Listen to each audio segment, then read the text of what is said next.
কোনো ব্যবস্থা নেই আসলে। বাইকে একটু রাখতে সমস্যা হয়। অনেকেই হয়তো এরকমের ডেলিভারি করার জন্য গেছেন সবাই, তাদের আজকে ডিউটি হচ্ছে এইটা।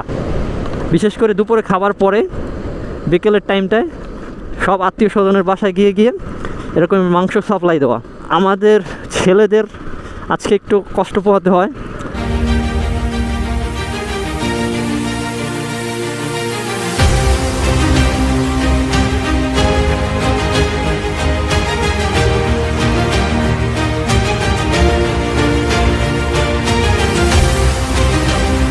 আচ্ছা, সমস্যা হইতাছে এই বছরে একবার যাওয়ার পরে আত্মীয় স্বজনদের বাসায়, যে কারণে উল্টাপাল্টা রাস্তা চিনি না জানি না এরকমের যাইতে হয়। আর গ্রাম অঞ্চলে তেমন চালানো হয় না। আর আমার ব্লক গ্রাম অঞ্চলের ব্লক মেবি এটা ফার্স্ট আর কি বলে আরে ভিডিও ব্লগ সবগুলা এখন যদিও বেশি পরিমাণে নেই নাই, অল্প একটা আত্মীয়র বাসায় যাইতেছি। আর ফ্রিজেও জায়গা নাই, ফ্রিজের রাখার জন্য যাইতেছি, তাদেরও দিব আর ফ্রিজেও রাখবো।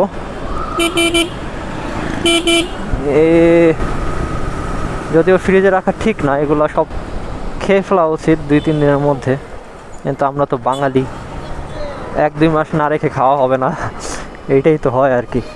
আর গরুর মাংসের দাম তো বোঝেনি আপনারা সবাই। আর এখন আমি আছি হচ্ছে শিবচর উত্তরেল বাজারে, উত্তরেল হাটে, এই যে কাঠের হাট, বিখ্যাত এই দক্ষিণ অঞ্চলের মধ্যে, মানে পদ্মা সেতুর এই পারে বিখ্যাত হাট, উত্তরেল হাট। তো যাই হোক, আবার আমি তো ইন্ট্রোই দিই নেই, ইন্ট্রো দেওয়ার জন্য একটা সুন্দর জায়গা আছে, ওখানে যাই, ঠিক আছে? ওকে, এই যে এটা হচ্ছে নয়াবাজার বলে জায়গাটার নাম, শিবচর যাওয়ার পথে উত্তরেল বাজার থেকে। আচ্ছা, নতুন ব্রিজ হয়েছে এখানে, খুবই বড় একটা ব্রিজ এখানকার আড়িয়াল খাঁ ব্রিজের উপর দিয়ে, মানে নদীর উপর দিয়ে, সরি। এখানটা মরুভূমি লাগে, তাই না? জায়গাটা খুবই সুন্দর, সবাই ঘুরতে আসছে। আজকে হচ্ছে কোরবানি ঈদের দিন, আর যত ছেলে পেলে আছি আমরা সবাই হচ্ছে কি বলে ডেলিভারি বয় হয়ে গেছি। এই যে মাংস নিয়ে যাইতেছি, ঠিক আছে? আর সবাই ঈদের দিন সব ছেলেরা, আমরা বাইকাররা সহ সব ছেলেরা হচ্ছে সকালবেলা নামাজ পড়ে হয় কসাই একদিনের জন্য, আর বিকেলবেলা হয় ডেলিভারি ম্যান। প্রতি বছরে একবার হইতে হয়। আর তো সেই সুবাদে এখন যাচ্ছি হচ্ছে ডেলিভারি বয়ের কাজ কমপ্লিট করার জন্য। তো এখানে বেশি রাফ চালানো যাবে না, তাও 60-এর উপরে উঠাই নিছি। আর এই সাইডে মেলা হইতেছে এরকমের ডেলিভারি করতে। এই যে যেমন এই যে এটার পিছনে দেখতেছেন মাংস ঝুলিয়ে রাখছে। আর এই যে পুলিশ, এইখানে পুলিশ এইখানে পুলিশ কেমন আছে আর কি? নতুন মেলা উঠছে এখানে, রোজারি দেওয়া আসছিলাম এখানে, কিন্তু এরকমের মেলা বসে নাই, এইবারই বসলো এই কোরবানি ঈদে। ভালো উদ্যোগ, মানুষজন আসছে ঘুরতে যাবে।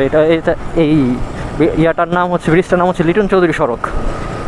আর সন্ধ্যা নেমে আসলে ভিডিও করা হবে না, এর ভিতরে আজকের ব্লগটা শেষ করে দিব। আসলে হচ্ছে আজকের টপিকটা এই কোরবানির নিয়া, যদিও এই কাটাকাটি মাংস কাটাকাটি এগুলো দেখাই নাই, এগুলা রিলসও ছাড়ি নাই, ওগুলো আসলে কপিরাইট ইস্যু আছে, এই কমিউনিটি গাইড ব্যতিক্রম, যে কারণে ওইগুলোতে করা হয় নাই, ফুটেজ নেওয়া হয় নাই। তো যাই হোক, আমি এখন সাবধানে লীন হচ্ছি, মানে কাটতেছি আর কি বলে মোড় কাটতেছি, যাতে করে এই যে বস্তাগুলো না বেঁধে যায় আর কি নিচে। রাস্তায় অলরেডি বামে কাত হলেই বেঁধে যাইতেছে, রাস্তার সাথে ঘষা লাগতেছে, যে কারণে এইভাবে লিন একটু কম হইতে হবে। তাছাড়া আমার হাতও ব্যথা করতেছে, যেহেতু বাম সাইডে সমস্যা, বাম সাইডে অনেক মাংস রাখা, ভারী ওয়েট বেশি, এই কারণে আমাকে একটু কষ্ট পোহাতে হইতেছে, মানে রাইডে মজাটা পাইতেছি না আর কি। তো ফাঁকা রাস্তা এরকমের খুবই কম পাওয়া যায় ঢাকা। আজকে বেশি জায়গায় যাওয়া হয় নাই, 2 জায়গায় গেছি।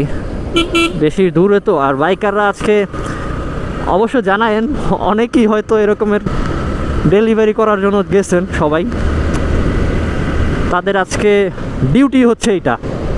বিশেষ করে দুপুরে খাবার পরে বিকেলের টাইমটায় সব আত্মীয় স্বজনের বাসায় গিয়ে গিয়ে এরকম মাংস সাপ্লাই দেওয়া।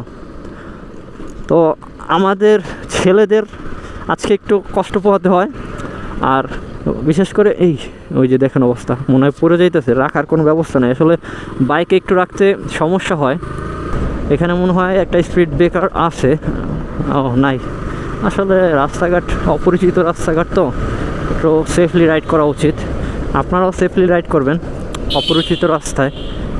স্পিড লিমিট 40-এর উপর উঠাবেন না। আমি যেমন এই যে 40-এ আছি এখন, 30-40-এর ভিতরে রাইড করবেন আর কি। আর এই যে হচ্ছে শিবচর থানা মাদারীপুর। ঠিক আছে, এখন আমি শিবচরের কাছাকাছি চলে আসছি। আর ব্লগটা যদি আপনাদের ভালো লেগে থাকে, আসলে তেমন কোনো টপিক নাই আজকে, এই পর্যন্তই। আজকের ভিডিওটা এই পর্যন্তই। আশা করি সবাই ভালো থাকবেন, সুস্থ থাকবেন এবং